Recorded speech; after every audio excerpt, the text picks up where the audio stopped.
Friends, good morning. ఇప్పుడు ఎక్కువ మందిది problem ఏంటంటే రాత్రిపూట నిద్ర పడుతుంది, బట్ మధ్యలో 2 3 లేవాల్సి అవుతుంది. అండ్ ఒక్కొక్కసారి ఎలా ఉంటుందంటే ఒక్కసారి నిద్ర మెలకువ వచ్చేసిన తర్వాత ఇంకో రాత్రి నిద్ర పట్టట్లేదు. సో కంప్లీట్లీ స్లీప్ డిస్టర్బ్ అయితే అప్పుడు ఏమవుతుందంటే నెక్స్ట్ డేకి మనకు ఇరిటేషన్ ఉంటుంది, బద్ధకం ఉంటుంది, ఎక్కడికి వెళ్ళబుద్ధి అవ్వదు, అండ్ తలకాయ బరువుగా ఉంటుంది. అండ్ దానివల్ల రకరకాల డిస్టర్బెన్స్ కూడా మన బాడీలో స్టార్ట్ అయిపోతుంది. అండ్ నిద్ర కంటిన్యూస్లీ మీకు సరిగా లేకపోతే ఇంకా మేజర్ ప్రాబ్లమ్స్ కూడా అన్నీ స్టార్ట్ అయిపోతాయి.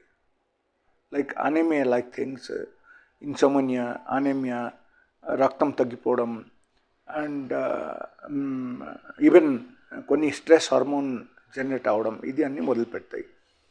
సో ఇది అన్నీ దానికి మనం రూట్ కాజ్ చూడాలి. మీరు నిద్ర గురించి మాత్రలు తీసుకొని మీరు పడుకుంటే మీ ప్రాబ్లం సాల్వ్ కాదు, ఎట్టు పరిస్థితులు సాల్వ్ కాదు. మీరు న్యాచురల్గా మంచి నిద్ర పట్టాలని మీరు చూసుకోవాలి. దానికి మీరు చేయాల్సింది ఏంటంటే 2 పూటలు మాత్రమే ఆహారం తీసుకోండి. ఒక పూట మార్నింగ్ అండ్ ఒక పూట ఈవినింగ్. ఈవినింగ్ తీసుకున్న ఆహారం మీరు సూర్యాస్తకి ముందే తినండి. Okay, it's very very important. Okay, and ఈ 2 పూటల ఆహారంలో మీరు ఇంక్లూడ్ చేయాల్సింది ఏంటంటే ఎక్కువగా ఫైబర్ ఉన్న ఐటమ్స్ మీరు ఇంక్లూడ్ చేయండి. ఓకే, అండ్ 2 పూటల ఆహారంకు మధ్యలో 8 గంటలు గ్యాప్ ఇవ్వండి. కంప్లీట్లీ 8 గంటలు గ్యాప్.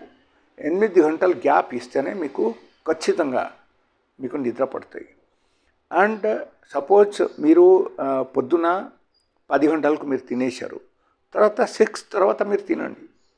ఓకే, సో 9కు తింటే మీరు 5 తర్వాత తినవచ్చు. సో ఈ 8 అవర్స్ గ్యాప్లో ఓన్లీ వాటర్ తీసుకోండి, వేరే ఏం తీసుకోకూడదు. సో ఇది మాత్రమే చేయండి, you will definitely get good sleep. And దీని ద్వారా ఏమవుతుందంటే మన శరీరంలో ఇంటెస్టైన్లో ఉన్న గుడ్ బ్యాక్టీరియాకు మనం పెంచవచ్చు. అండ్ దాని ఆహారం only fibre. So high fibre intake మీరు తీసుకోవడం మొదలు పెడితే ఆటోమేటికలీ మీకు నిద్ర రావడం మొదలు పెడతాయి. And friends, if you have not subscribed my channel, please subscribe it.